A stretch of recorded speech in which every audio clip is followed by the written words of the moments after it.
तो अभी हमें बात करना है लेटेंट हीट के बारे में। स्टेट इंटर कन्वर्जन के पीछे का जो पॉसिबल कॉज होता है वो होता है टेम्परेचर। मैटर को बेसिकली तीन लेवल पर डिफाइन किया गया है, सॉलिड, लिक्विड और गैस। तीन स्टेट्स में डिफाइन किया गया है, सॉलिड, लिक्विड और गैस। एक होता है स्टेट जिसको हम लोग बोलते हैं प्लाज्मा, मगर फंडामेंटल लेवल पर हम लोग प्लाज्मा को कंसिडर नहीं करते।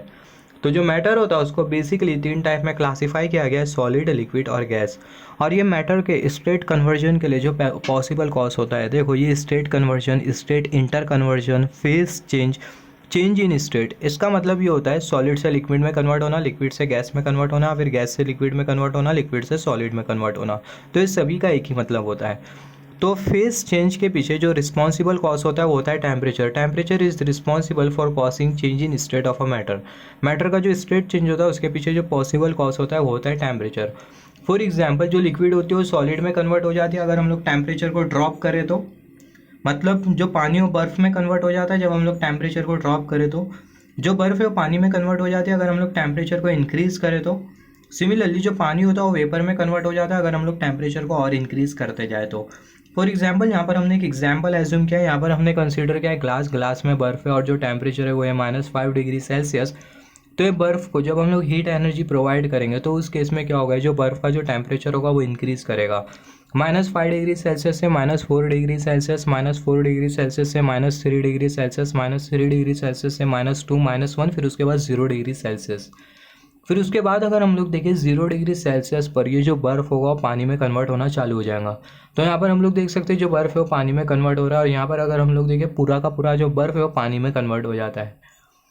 तो यहाँ पर अगर हम लोग देखें, अगर ये पानी को अगर हम लोग गर्म करते हैं तो उस केस में क्या होगा, 100 डिग्री सेल्सियस पर ये जो पानी होगा वो उबलना चालू हो जाएगा, मतलब बॉयल होना चालू हो जाएगा। तो फिर उसके बाद ये जो पानी होगा वेपर में कन्वर्ट होना चालू हो जाएगा, और ये वाले स्टेट में पूरा का पूरा जो पानी होता है वो वेपर में कन्वर्ट हो जाता है, पूरा का पूरा पानी वेपर में बदल जाता है। तो यहाँ पर अगर हम लोग देखें ये स्टेट से ये स्टेट के बीच में जो प्रोसेस होता है उसको हम लोग बोलते हैं मेल्टिंग। मतलब जब बर्फ़ पानी बनता है तो उसको हम लोग बोलते हैं मेल्टिंग। सिमिलरली जब पानी बर्फ़ बनेगा तो उस प्रोसेस को हम लोग बोलते हैं फ्रीजिंग या फिर बोल सकते हैं फ्यूजन। सिमिलरली जब पानी वेपर बनता है, जब पानी भाप बनता है तो उस केस में जो प्रोसेस होता है उसको हम लोग बोलते हैं वेपराइजेशन। और जब भाप पानी में कन्वर्ट होती है, अगर उसका उल्टा होता है तो उस केस में जो प्रोसेस होता है उसको हम लोग बोलते हैं कंडेंसेशन। यहाँ पर अगर एक चीज़ नोटिस करें, जब स्टेट कन्वर्जन हो रहा है तो उस केस में जो टेम्परेचर है वो है कांस्टेंट। यहाँ पर हम लोग देख सकते हैं जो टेम्परेचर है वो है कांस्टेंट। जैसे कि हमने डिस्कस किया था जो टेम्परेचर होता है वो रिस्पॉन्सिबल कॉज होता है स्टेट कन्वर्जन के पीछे, मगर यहाँ तो टेम्परेचर कांस्टेंट रह रहा है। यहाँ पर अगर हम लोग देखें 0 डिग्री सेल्सियस से ये जो बर्फ़ होती है पानी में कन्वर्ट होना चालू हो जाती है, और यहाँ पर पूरी की पूरी बर्फ़ पानी में कन्वर्ट हो जाती है, और जो टेम्परेचर है वो है कांस्टेंट। और यहाँ पर अगर हम लोग देखें जो पानी है वो वेपर में कन्वर्ट हो रही है, और जो टेम्परेचर है वो कांस्टेंट रह रहा है जो कि है 100 डिग्री सेल्सियस। तो अगर हम लोग देखें जब स्टेट इंटर कन्वर्जन हो रहा है या फिर फेज चेंज हो रहा है तो उस केस में जो टेम्परेचर है वो कांस्टेंट रह रहा है। तो ये टेम्परेचर कांस्टेंट क्यों रह रहा है? तो यहाँ पर अगर हम लोग देखें अगर टेम्परेचर कांस्टेंट भी रह रहा है तो जो हम लोग हीट एनर्जी प्रोवाइड कर रहे हैं तो वो हीट एनर्जी का हो क्या रहा है? तो सबसे पहला रीज़न जो टेम्परेचर है वो कांस्टेंट रह रहा है क्योंकि जो प्रेशर है, एटमॉस्फेरिक प्रेशर, वो कांस्टेंट है, और जो टेम्परेचर और जो एटमॉस्फेरिक प्रेशर होते हैं दोनों एक दूसरे के ऊपर डिपेंडेंट होते हैं। टेम्परेचर और प्रेशर दोनों एक दूसरे के ऊपर डिपेंडेंट होते हैं, ये हम लोग डिस्कस करेंगे चार्ल्स लॉ में, बॉयल्स लॉ में, और मोर इंपॉर्टेंट हम लोग क्लॉसियस क्लैपेरॉन में डिस्कस करेंगे, क्लॉसियस क्लैपेरॉन इक्वेशन में डिस्कस करेंगे।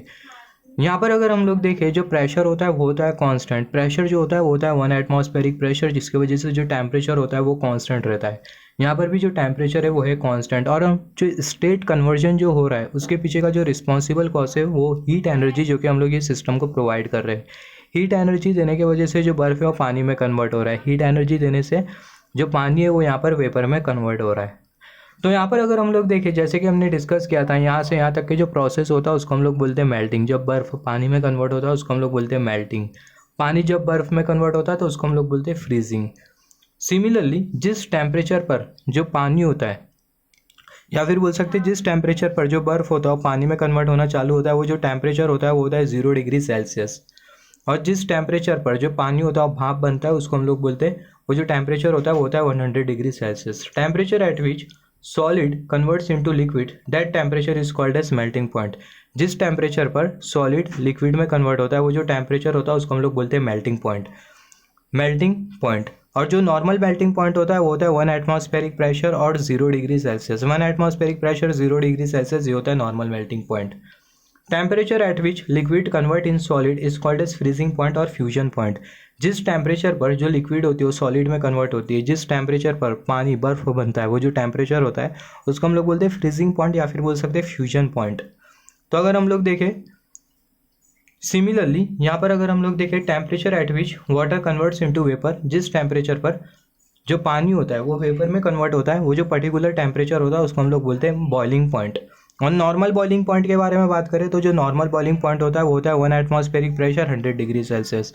तो 1 एटमॉस्फेरिक प्रेशर 100 डिग्री सेल्सियस ये होता है नॉर्मल बॉइलिंग पॉइंट। सिमिलरली यहाँ पर अगर हम लोग देखें, जैसे कि हमें पता है यहाँ पर ये बहुत इंपॉर्टेंट कॉन्सेप्ट है, जो बॉइलिंग पॉइंट फ्रीजिंग पॉइंट जो होता है या फिर बोल सकते हैं मेल्टिंग पॉइंट, वो प्रेशर के ऊपर डिपेंडेंट होता है और जो प्रेशर होता है वो टेम्परेचर के ऊपर डिपेंडेंट होता है।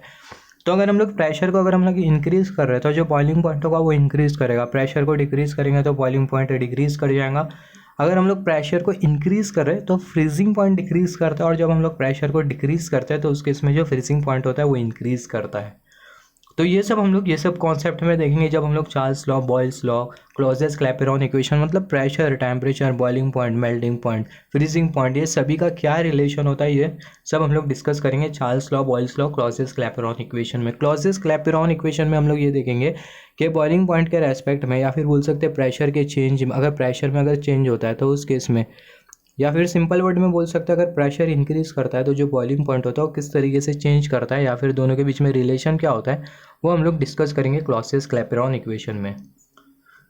सिमिलरली यहाँ पर अगर हम लोग देखें, एक प्रोसेस होता है जिसको हम लोग बोलते हैं सब्लिमेशन, जिसमें जो सॉलिड होता है वो गैस में कन्वर्ट होता है। तो जब सॉलिड गैस में कन्वर्ट होता है तो वो जो प्रोसेस होता है उसको हम लोग बोलते हैं सब्लिमेशन, और जब गैस सॉलिड में कन्वर्ट होती है तो वो जो प्रोसेस होता है उसको हम लोग बोलते हैं डीसब्लिमेशन। तो ये बहुत इंपॉर्टेंट है, ये बहुत बार एमसीक्यू में पूछा जाता है। सिमिलरली अभी हमें बात करना है स्पेसिफिक हीट के बारे में। तो स्पेसिफिक लेटेंट हीट को स्टार्ट करने से पहले हमने एग्जांपल एज्यूम किया है। यहाँ पर ये एक बड़ा बर्फ़ है और यहाँ पर एक छोटा सी बर्फ़ है। तो यहाँ पर ये जो बड़ा बर्फ़ है, अगर इसे हमें पिघालना है तो इसे हमें ज़्यादा से ज़्यादा हीट एनर्जी प्रोवाइड करनी होगी, और इसे अगर हमें पिघालना है तो हमें कम से कम हीट एनर्जी प्रोवाइड करनी होगी। तो मान लेते हैं इसको हमने Q dash heat energy provide किया, इसको हमने क्यू हीट प्रोवाइड किया। तो ऑब्वियसली जो क्यू डैश हीट एनर्जी होगी वो क्यू के कंपैरिजन में ज़्यादा होगी। ये वाले केस में हमें ज़्यादा हीट एनर्जी प्रोवाइड करना पड़ रहा है। उसका पॉसिबल रीज़न ये कि ये जो बर्फ़ है इसका जो पर यूनिट मास होगा वो ज़्यादा होगा। तो हमने डिस्कस किया था फेज चेंज के टाइम जो टेम्परेचर होता है वो कांस्टेंट होता है, या फिर इंटर कन्वर्जन के टाइम, स्टेट कन्वर्जन के टाइम जब टेम्परेचर होता है वो कांस्टेंट रहता है। तो यहाँ पर स्पेसिफिक लेटेंट हीट का मतलब क्या होता है, कोई भी सब्सटेंस का पर यूनिट मास कितनी थर्मल एनर्जी या फिर बोल सकते हैं हीट एनर्जी को एब्जॉर्ब करेगा या फिर रिलीज़ करेगा स्टेट कन्वर्जन के टाइम, स्टेट इंटर कन्वर्जन के time. Specific latent heat of a substance is the thermal energy release और एब्जॉर्ब्ड। थर्मल एनर्जी रिलीज मतलब जब फ्यूजन हम लोग कंसिडर करेंगे तो उस केस में पानी में से पूरी की पूरी अगर हीट अगर निकाल दे तो उस केस में जो पानी होगा बर्फ़ में कन्वर्ट हो जाएगा। तो जो पानी होगा थर्मल एनर्जी को रिलीज़ कर देगा और ये जो पानी होगा बर्फ़ में कन्वर्ट हो जाएगा। तो यहाँ पर अगर हम लोग देखें स्पेसिफिक लेटेंट हीट का मतलब क्या होता है, थर्मल एनर्जी जो कि सब्सटेंस रिलीज़ करेगा और एब्सॉर्ब करेगा।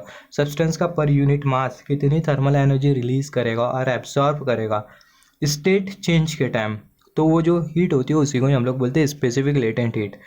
यहाँ पर अगर हम लोग देखें जो स्पेसिफिक लेटेंट हीट होती है वो अलग अलग स्टेट चेंज के लिए अलग अलग होती है, भले से सब्सटेंस का मास सेम क्यों ना हो। For different change in face of matter latent heat will be different even if the mass is same. For example मान लेते हैं 1 किलोग्राम की बर्फ़ है, तो जब 1 किलोग्राम की बर्फ़ पानी में कन्वर्ट हो जाएंगी तो जो पानी का जो मास होगा वो भी होगा 1 किलोग्राम अप्रॉक्सीमेटली। और सिमिलरली जब पानी भाप बनेगा तो जो भाप का भी जो मास होगा लेट से वो होगा 1 किलोग्राम। तो ओवरऑल प्रोसेस में, पूरे प्रोसेस में जो मास होगा वो कांस्टेंट होगा, मगर जो लेटेंट हीट होगी वो अलग अलग होगी। सॉलिड से लिक्विड में अगर Q1 लेटेंट हीट लगती है तो लिक्विड से वेपर में जो लेटेंट हीट लगेंगी वो होगी Q2, और जो Q2 और जो Q1 जो लेटेंट हीट होगी वो सेम नहीं होगी। सिमिलरली अभी हम लोग डिस्कस करेंगे specific latent heat of fusion के बारे में और specific latent heat of vaporization के बारे में। तो यहाँ पर अगर हम लोग देखें, यहाँ पर ये स्टेट कन्वर्जन होगा, जब पानी बर्फ़ में कन्वर्ट होगा तो जो प्रोसेस होता है उसको हम लोग बोलते हैं फ्यूजन या फिर बोल सकते हैं फ्रीजिंग।